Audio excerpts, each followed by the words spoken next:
Speed 2 Cruise Control is a 1997 released action thriller directed by Bont. Keanu Reeves is out and Jason Patric is in this follow-up to the 1994 action classic. But Sandra Bullock's still around, so when the film opens, we see her having a driving test. Anyone that's seen the original will remember that she was pretty terrible at driving, and that's why she was on the bus. She still hasn't got a licence, so she's taking a disastrous test. I don't know why she even bothers, because she's that much of a bad driver. Anyway, it's a good chance for a bit of exposition, and she reveals that her relationship with Keanu Reeves' character didn't last. She's now got a new boyfriend who she thinks just works beach patrol. So a nice safe job that won't get him in any danger. And we cut to Jason Patric's character, Alex. Turns out he's actually a SWAT team member, just like Keanu Reeves was. So he's just as much of a dangerous job as her last boyfriend. So yeah, he's chasing down an electronics thief who's driving, I don't know, it looks like some sort of ice cream truck or something, doesn't it? Some weird looking van on a Ducati motorcycle and doing jumps and skids, all sorts, to catch this thief. And we have a brief glimpse of Mac as well in the original, played by Joe Morton. Annie's driving lesson takes her on the same route as Alex. She gets there just after he's caught this thief in a reckless, dangerous manner. So yeah, she's obviously a little bit upset that he's lied to her about his profession, how dangerous his day-to-day life is. But he pacifies her with some cruise tickets, which he's been planning on giving her. So off they head on their Caribbean cruise onto a real ship called the Seabourn Legend. Unfortunately, so does Willem Dafoe's character, a guy by the name of Geiger, who actually has a very similar motivation to Dennis Hopper's character in that he's sort of been screwed over by his employer and wants to take revenge, and that revenge involves taking over the ship. And the ship just so happens to be carrying some very valuable jewels, along with obviously the passengers. His plan is to take over the ship, steal the jewels, crash the ship and escape. It's up to Annie and Alex to thwart his dastardly plan. It's not so much Speed on a boat, it's more Die Hard on a boat, this one, isn't it? I mean, it's it is, yeah. A sequel to that classic action Speed, which is a great film, actually. It's a very cool idea. I remember when it came out, it was unique, because I think even at that, I mean, when you think of the amount of action films we've had since the 80s, of these kind of films, we were starting, I think by the mid-90s, it was like, oh, how many more of these films are we going to get? But occasionally one would come along that had a unique and different idea, and Speed was that film. It did something very different. I mean, I think this Speed came out in 95, didn't it? 94. 94. And Die Hard 3 was 95. Yes. Yeah, so they were kind of, around the similar times. And I always thought they had quite similar openings. You had that moment in Speed where the bus blows up. And then in Die Hard with a Vengeance, there's the moment where the van outside the shop blows up. Well, no, the shop actually blows up. Oh, it's the shop. Yeah, that's right. Yeah. So both quite similar tense moments. Unfortunately, this doesn't have that, and it doesn't have a lot of what those films had. Originality, really. This is not a terrible film at all. It's just a kind of by-the-numbers action movie, which is not very original. It's, Jason Patric, unfortunately, I think, he's only there as Keanu Reeves' replacement. And weirdly, although he's fine in it, I always loved, I'm a big fan of Lost Boys, and of course Jason Patric is in that, and he's playing very different. You watch this and you go, oh, God, yeah, it's the guy from Lost Boys, isn't it? Obviously, he looks like Jim Morrison in that film. What was interesting about this film is that, so at the end of Speed, obviously, if you haven't seen these films, stop now, we'll probably spoil Speed. But at the end of Speed, they obviously they have a union because they've been trapped together on this bus, and they have a relationship. So that's kind of like the very, very beginning of the end of that film is like when their relationship starts. This one, although they've broken up, her relationship with Jason Patric is now 7 months in. So it's almost like we are basically doing...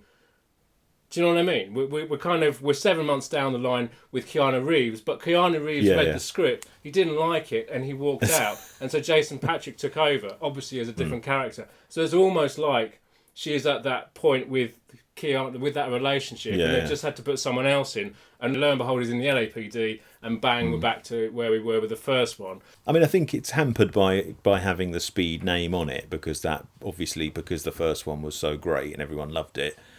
it kind of brings that baggage with it, where it's, you know, the expectation is that much higher. So if it doesn't reach the heights of, you know, like with any sequel, if it doesn't reach the heights of the first one, everyone's going to hate it. If you took the speed name off it, I don't think it would be hated as much as it is. No, I agree, and that's obviously why these, you know, that's why these sequels. I mean, the interesting thing with the sequels that we have chosen ones that specifically have the original name with 2 in the title. You know, they're not new titles. They're being made on the back of these big films that made a huge amount of money, and the studio went, right, we need to kind of cash in on that. Yeah. We'll go and make another. Do they ever learn? They never learn. No. They're not going to make. Obviously, I suppose lots of people go to the cinema, so they kind of that for the opening weekend, they maybe try and get that money back before people realise, all right, you know what, this is a bit of a stinker. No, I think, it opened really, it opened at number 1. Yeah, exactly. In the first weekend, but then massive drop after that first weekend because, you know, word of mouth, etc. Jan de Bont said that the first one was a one-shot deal. It was never intended to have any sequels. It was one and done, that's it. But obviously, as soon as it started making a hell of a lot of money, I think it only had a $30 million budget, which, you know, if you think for a summer action movie, is minuscule by today's standards. And it went on to make over $300 million. So, you know, the studio were rubbing their hands with glee. It's like, right, need to cash in on this. Like with anything that does well, they're going to jump on it and try and make some more out of it. But that doesn't always work, unfortunately. I mean, apparently there were a lot of ideas that he was pitched. Apparently Jan de Bont kept having a recurring dream about a cruise liner, so he went with that, and the script was developed around this dream that he kept having. I did read somewhere that Jason Patric wanted some script changes and that, and they said, yeah, that's fine, and that's what made him sign on to it, but then they never happened. I think he was a bit unhappy during filming that they were making the film that he didn't agree to particularly. I mean, he does it perfectly well. I mean, Sandra Bullock is a great watch, as she was in Speed, and Jason Patric does it perfectly okay. I mean, that's the thing. It's kind of okay. It's like they do all the action beats. They do fine. There's nothing, there's similar characters. Obviously, Glenn Plummer turns up again in this one. Yeah. Oh. How does that happen? I know. And it's almost like you've gone this far. Well, why don't we get other people back in that are turned up in the first one? Yeah, I mean, there's nothing really bad. I mean, I was watching it and I was like, because I've seen it before. I think I saw it. I certainly didn't see it when it came out, so I saw it much later than that. But it's not a patch on the original one. But it's not, no. I wasn't watching it going, oh, this bloody film. It was similar to, we spoke about Predator 2 last week. In that one, this one feels similar because, I think we mentioned last week how I found it kind of, because the first Predator, you're with those people right through the film. Whereas the second film, you're cutting around to lots of different things. And that kind of happens here. In the first one, you are all on the bus. So you are with the passengers on the bus. Yeah, it's a closed space, isn't it? And you're in that closed space and you feel like everyone's in peril. In this one, not so much. There's lots of characters, the passengers on the boat, but you're not really, they're there just to kind of be there in the background to kind of get all like panicky and stuff. Well, of course, Geiger doesn't actually want to kill everybody. No, he doesn't. He stops the boat so they can evacuate. Yeah. It's only because they run out of time. He gives them 15 minutes and they run out of time because, there's a little deaf girl who gets trapped in a lift. That delays everyone getting on the last boat. And then, of course, the boat starts moving and they can't lower the lifeboat, etc., etc. So that's why there's still people left on there. But that's not... Yeah, he's not out to murder everybody in cold blood. He just wants to, wreck the boat and steal the jewels to stick one to the company that let him go after he became ill. But then he's even more psychotic than Dennis Hopper. I mean, it's Willem Dafoe. He does it perfectly well. There's nothing really to shout home about. He does what he does perfectly well with what he's got. That's the thing with this film. All the cast. There's no one in here that's like acting badly. They're just doing what they've got, and they're kind of having it. I suppose they're having a bit of fun with it, really. Like I said, they used a real ship called the Seabourn Legend. Yeah. They used it for accommodation as well, and apparently it cost them $38,000 a day to rent it. Wow! And they rented it for 6 weeks. So, but yeah, they slept on it and everything. So they were in the Caribbean and other nice warm places. So. It wasn't a horrible time, I don't think.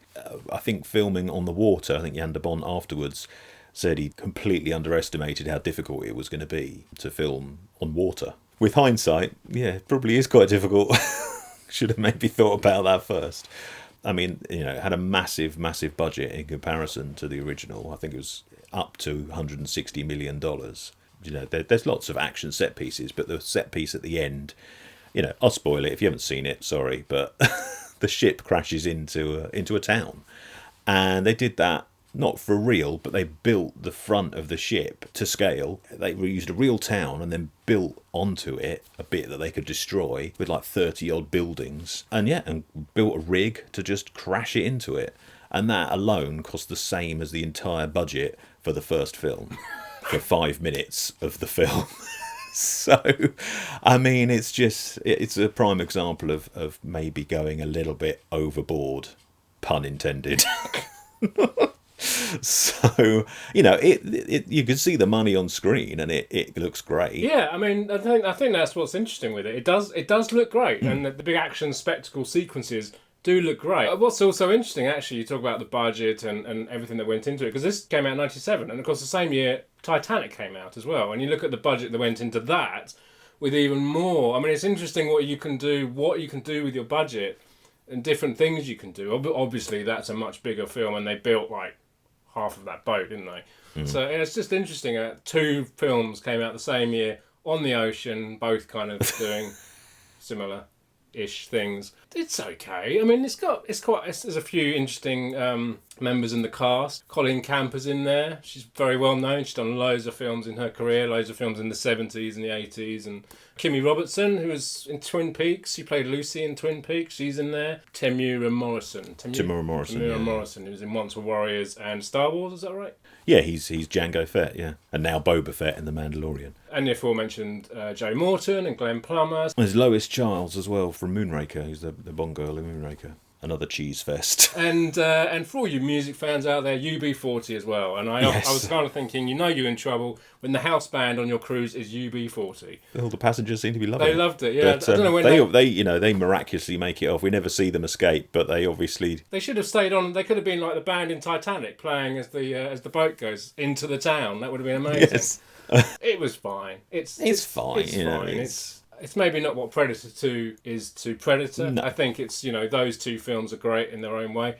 This is it's that kind of a throwaway action popcorn filler. I mean, it's pretty forgettable. Pretty for the most part, to be honest. Yeah, exactly. But Sandra Bullock, I mean, she's got top billing. I think she got paid more than Jason Patric. But to be fair, she doesn't get a great deal to do. No, and in fact, she's kind of missing for a big chunk of the movie. There's a whole section where she's not there, yeah. There's a couple of scenes, that when she's trying to rescue the people trapped between 2 doors, she gets the chainsaw and cuts through the door. But most of the time, she's just sort of on that, just following Alex around or waiting to be rescued. That's the kind of downside with it, and I think that I don't know, maybe it would have been different had Keanu Reeves come back to it. Because she, and that's quite interesting at the beginning. At the beginning of the film, she's obviously doing this driving test, and she's like this awful driver. Although she managed to drive the bus in the first one, which is pretty amazing.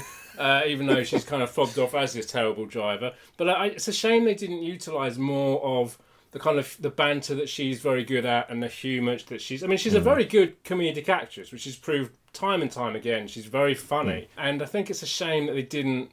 It just kind of went down the route that they did. So I think it's, I think it's perfectly okay, but it would have been nice if they'd done something a lot more original and a lot more interesting. I'm sure they could have done something better with it. What could have been?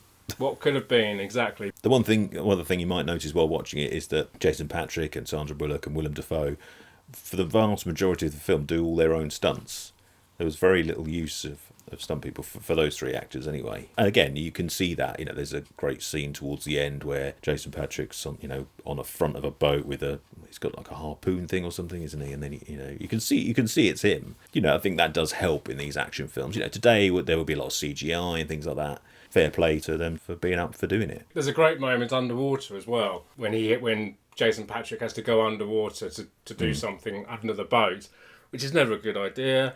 When a boat, especially when people at the beginning have already died going under the boat, it's just like, oh god, those big propellers under the water, and he goes down there, and how they do these things, I don't know, but it's very clever and it's a very tense moment. It's a bit of a nail biting moment. And I mean, it's the action stuff, the stunts. They're all great. I mean, even the bit on the beginning when he's on the motorbike, he's riding that motorbike. You know, there are shots that you see. I mean, maybe a couple of moments he's not, but there's a couple of scenes where you see him riding that motorbike, and it's like, whoa, he's riding that bike. Well, apparently he did fly off into the air up to, I think it was like 30 feet in the air or something, and land in the bush. Amazing. So, which could have killed him. Do you have this on DVD or Blu-ray? I've got it on Blu-ray. Of course, you got it on Blu-ray. Obviously. Yeah. Of course. Well, I've got a soft spot for it. It's not great, but it's fun. Unsurprisingly, there's not a lot of extras on it. There's an HBO special on the making of, which actually is quite interesting. It's got her driving instructor, Mr. Kenter, played by Tim Conway. It's like all new footage. He's going on a cruise on the Seabourn Legend, and everyone goes, "Oh, that's the ship they filmed Speed 2 on." And here's the cat. What was I going to say? You've totally put me off now. HBO. HBO, that's it. Yeah, he replies his role, and he first gets on a bus to go to the port, and it's the same bus driver from the original Speed. And one of the passengers as well is on there, which is weird. And then it sort of cuts between him making his way to the port, and then the boat's already gone, and then it cuts between that and then behind the scenes footage of them making the film. So, and obviously, it's one of these, it's a brilliant, it's going to be far better than the first, etc., etc. The usual sort of puff piece. But yeah, it was quite entertaining, just because they obviously went to a lot of effort to film this extra stuff, and even brought back cast members from the original who aren't in the sequel to make this special. Was quite strange. Perhaps that should have been the film. Perhaps when she was doing her driving lesson, it should have been the car that they were in that had the bomb in it. That would have been hilarious. So that was Speed 2, and as always, if you enjoyed the video, let us know in the comments below. Hit the subscribe button there, and don't forget to hit the bell for notifications. There's other videos to check out over here. Come and find us on Twitter, Facebook and Instagram, and join us next week for another video.